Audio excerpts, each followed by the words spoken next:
First, you have some time to look at questions 1 to 4.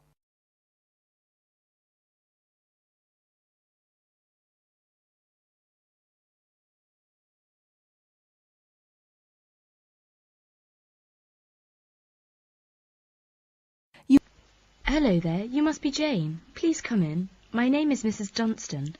Hello, Mrs. Dunstan. Pleased to meet you. All right now, let's see. Now, you're interested in attending university in Canada, is that right? Yes, and I have a lot of questions to ask you. Okay, but before I begin to answer your questions, I need to ask you a few questions first. Now, your major is... Engineering. Mechanical engineering. Right, and where did you graduate? I graduated from the Beijing Institute of Machinery in July 1998. I completed my bachelor's degree. Okay, now, I'm assuming you'll want to continue studying in that field, am I right? Actually, I'd prefer to do an MBA if possible. But if I have no other choice, then I'll continue in mechanical engineering. Okay, now, are you familiar with the requirements for an MBA degree? Yes. Before you hear the rest of the conversation, you have some time to look at questions 5 to 10.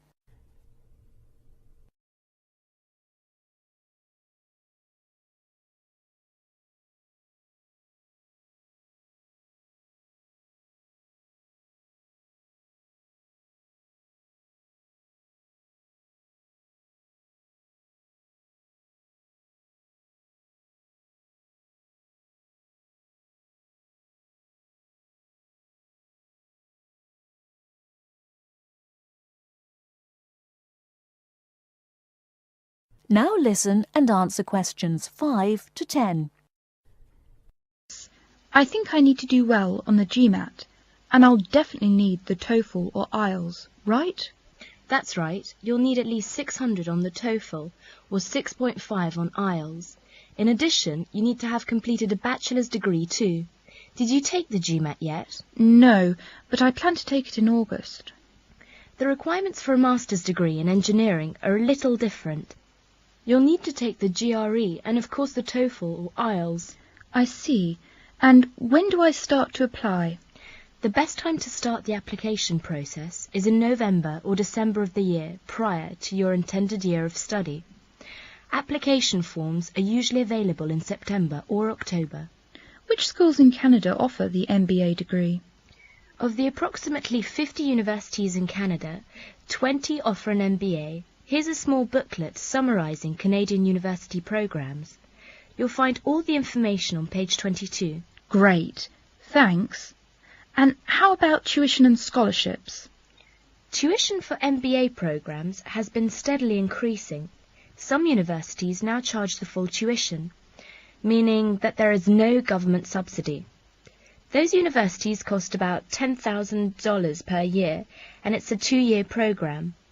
Other universities are still government subsidised, so the tuition is only about $4,500 per year. In terms of scholarships, usually the top 5 students entering the MBA programme are given a generous scholarship. All other students have to pay the full fees. International students have to pay the full tuition. That's $10,000 per year. Oh, is it very difficult to get into an MBA programme? Yes, in fact, the competition is very strong. MBA graduates have a pretty easy time finding a job, so many students are eager to do the programme thinking it will guarantee them success in their careers. Well, it sure does sound like an excellent way to start a promising future. What is the school year like? Classes begin in September each year and finish before Christmas. They resume after New Year and finish at the end of April. And after April? Why, that's your summer holiday. Sounds great. I want to thank you, Mrs. Dustin, for all your help. I really do appreciate it. You're very welcome. And if you have any other questions, please feel free to contact me. You know my number, right? I sure do. Thanks very much. Goodbye. That is the end of part 1. You now have half a minute to check your answers.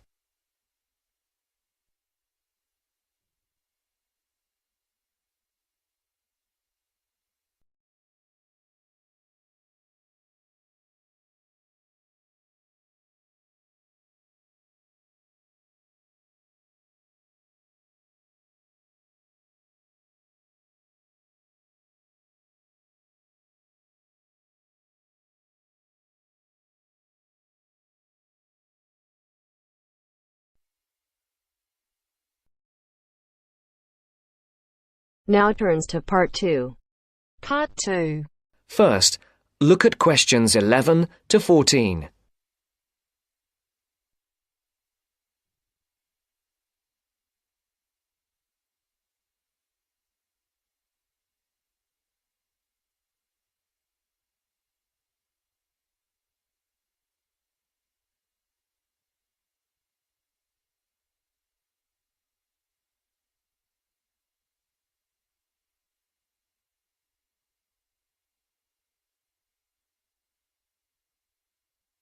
Listen carefully. Who's next, please? I think I am. How can I help you? I just came in on flight 372 from Singapore at 11:30 and my luggage hasn't arrived.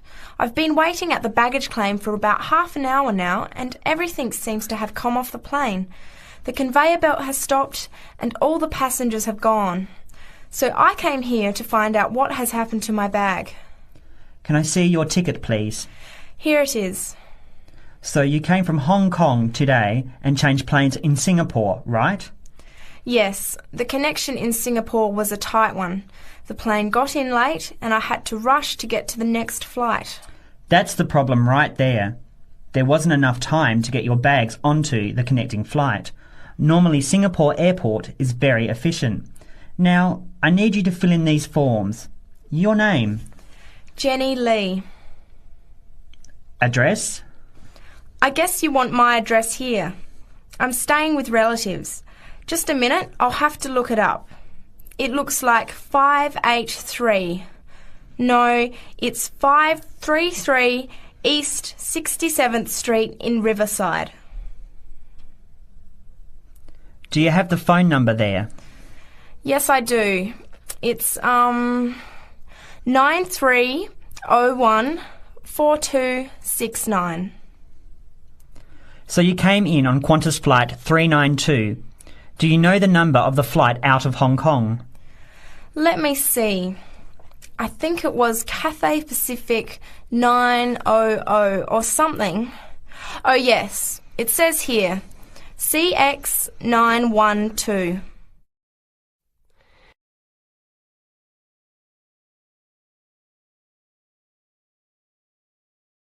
Before the broadcast continues, look at questions 15 to 20.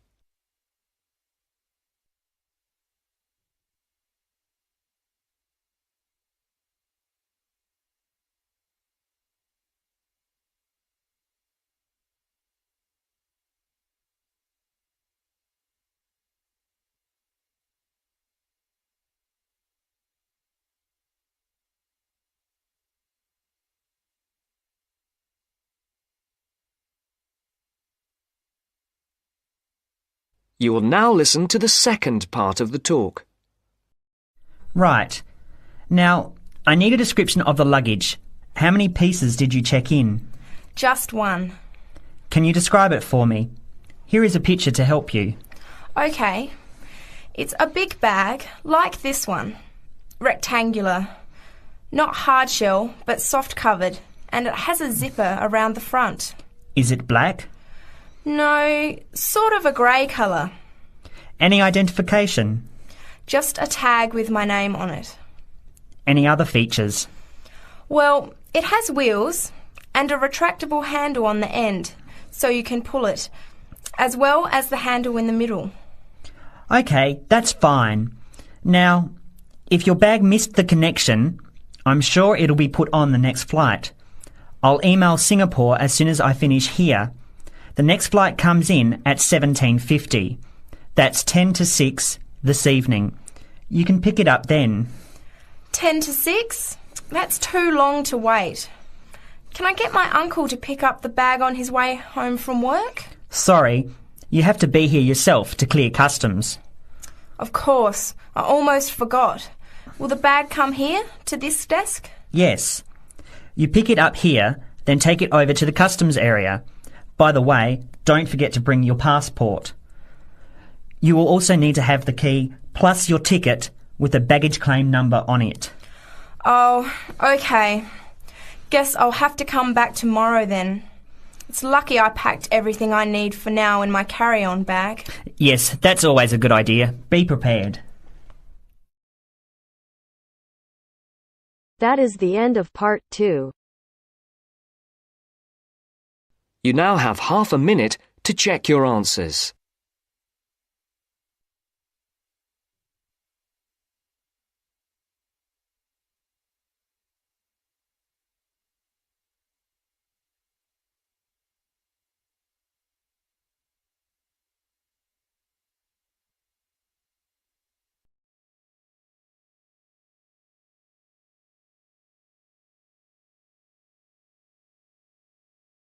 Part 3. Maria is a student at university. She has handed the first draft of an essay to her tutor.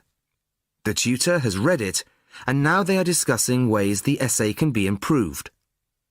First, you have some time to look at questions 21 to 25.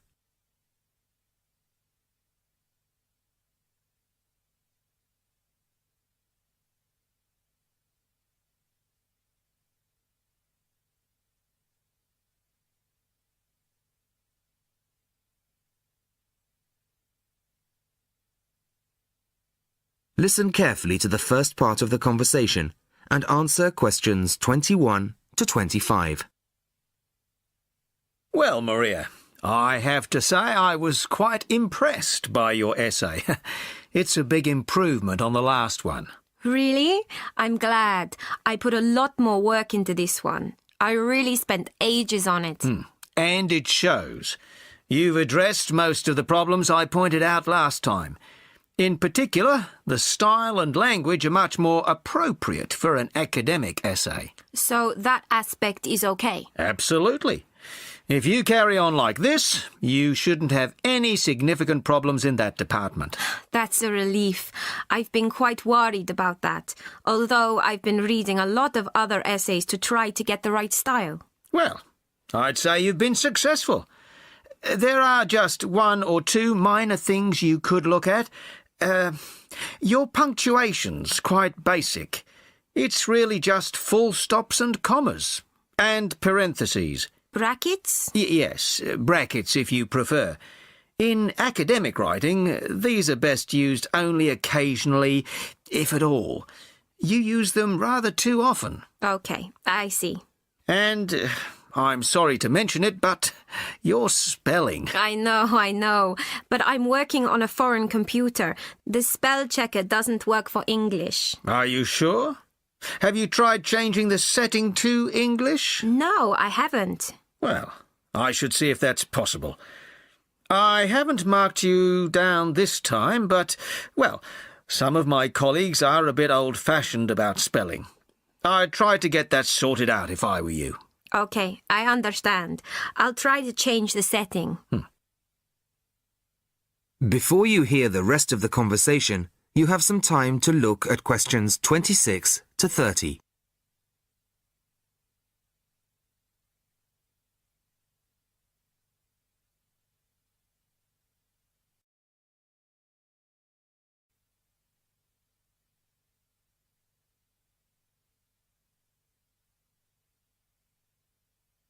Now listen and answer questions 26 to 30.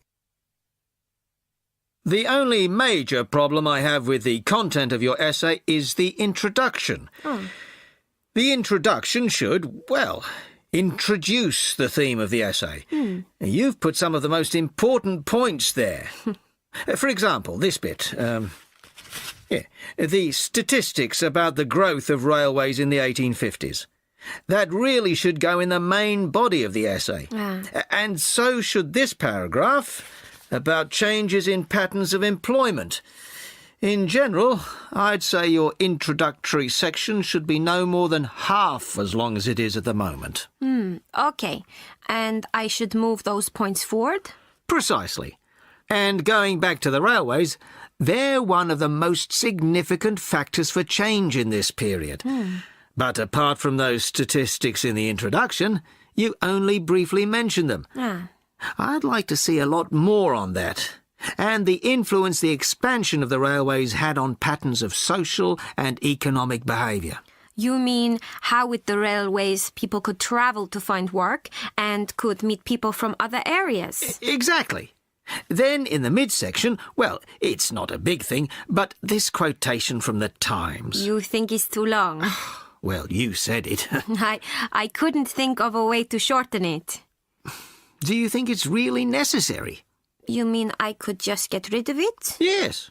You've already made the point and backed it up with other evidence. The quotation's redundant, really. Okay, well, that'll be easy. There were various other minor points, which I've noted in the margins. You can look at those later. But moving forward to the end here, I wasn't quite sure what this meant. The final paragraph? Yes. Are you saying that, on the whole, the changes of the mid-19th century tended to improve the lives of ordinary people or not? It's not very clear. It's not? No, it isn't. I'd add a few lines clarifying your position. Okay. When do you want the final draft? No, the end of term will be fine. But there was just one other thing, the bibliography. Did you really read all these books? No. Just the books you actually consulted will be fine. You don't need to include everything ever published on the subject. Right, okay. Thanks. Bye. Goodbye. That is the end of part 3. You now have half a minute to check your answers.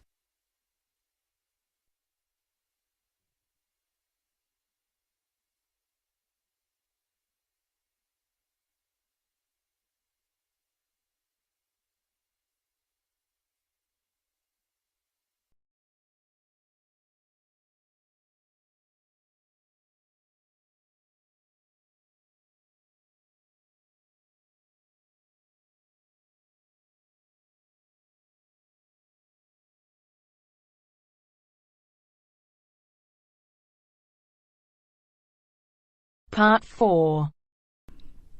You will hear a talk given by Dr. Miranda James. First, you have some time to look at questions 31 to 35.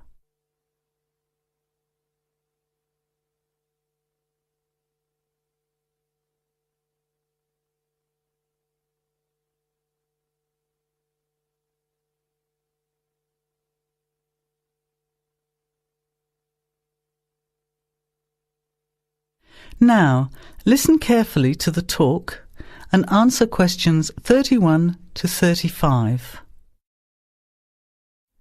Good afternoon, everybody, and welcome to the first in a series of talks we have arranged for the Overseas Students Association this semester. Dr. James has very kindly agreed to speak to us today on the topic of public speaking, and judging from the large numbers of you here, it's clearly a subject of great interest and relevance. Dr. James. Hello. It's good to see so many of you here, and hopefully what I'm going to tell you will be useful to you both here at the university and in your future employment. Many people avoid speaking publicly, by which I mean in front of, say, 10 or more people. Not because they lack the ability, but mainly because they lack confidence, which is really only due to lack of practice. Today, as a consequence of the influence of television, audiences expect speakers to be relatively brief and to the point, in addition to being well informed and interesting or entertaining.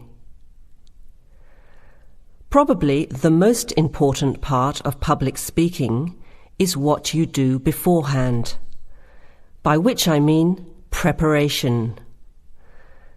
This includes practical details, such as knowing precisely what your topic is and exactly how long you are expected to talk for. You should also plan the content thoroughly. A good strategy is to write out the content as you intend to say it, and then make brief notes, preferably on small cards, which you use to talk from. This way you sound more natural. You incorporate pauses while you look at your notes, and you can then look at your audience while you are speaking. Never read your speech without looking at the audience. Eye contact is a very important part of communicating with an audience. So deliberately move your head and look around at your audience. Pauses are important, as most people, when they are nervous, tend to rush through their speech. Now you have some time to look at questions 36 to 40.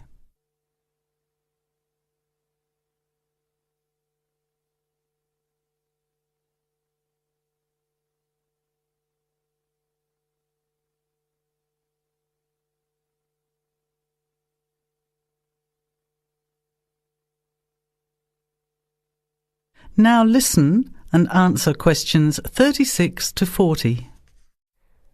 Practice speaking slowly. This gives you more time to pronounce your words correctly. It's always easier for your audience to listen to someone whose speaking is clear and calmly paced, so that they can understand the ideas being explained. And the bigger the group, the more slowly you should speak. Remember to project your voice, speaking clearly to the person furthest away from you. It's a good idea to rehearse and record yourself.